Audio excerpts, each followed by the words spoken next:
Bu tür dediğiniz şeyler genelde yanıcı ve patlayıcı özelliği olan maddeler, kesinlikle araçta bulundurmamız lazım.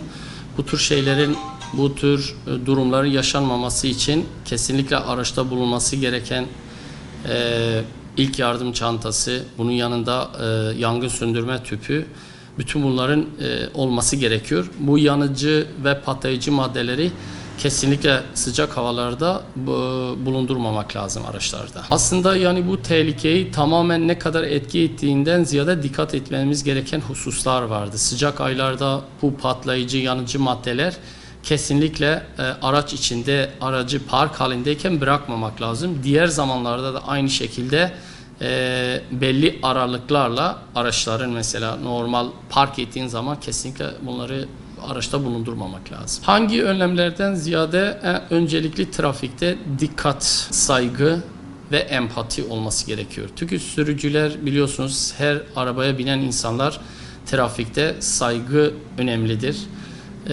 Kişi arabaya bindiği zaman yol kontrolünde herkes birbirine saygı duyması lazım. Yani yol kontrolü için yolu ben geçeyim diye kavga olmaması gerekiyor. İnsanlar birbirine saygıyla, her şeyden evvel sabır ve tahammül, değergamlık en önemli değerlerden başından geliyor. Ya çocuklarla alakalı aslında çocuk koltukları tercih etmek lazım. Çocukların oturduğu bölümlerde onlara özel aparatlı olan koltuk tercih edilmeli. Özellikle çocukların olduğu koltuklarda yanıcı, kesici ve delici, bu tür tehlike teşkil eden şeyleri bırakmamak lazım.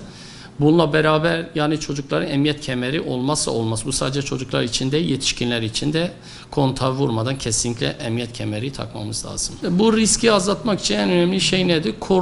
Yani şey olabilir, güneş panel dediğimiz şey kısımları, o güneşli kısmı motoru şey olacak şekilde üstüne bir branda gibi bıraktığımız zaman en az da tehlikeyi azaltabilir. En önemli uyarı nedir? İnsanlar mesela özellikle yaz aylarında havanın sıcaklığına bağlı olarak tabii klima etki ediyor. İster istemez klima sıcak ve soğuk havalarla birlikte bunun avantajı da vardır, dezavantajı da vardır. Dezavantajı mesela araca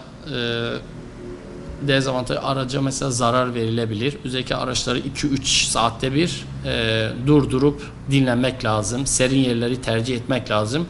Eğer dizel araçlar olursa ara ara da olsa motoru yıkamak lazım ve aracın tabii daha güvenli, daha konforlu, rahat sürebilmemiz için bakımlarını zamanda yapmak lazım.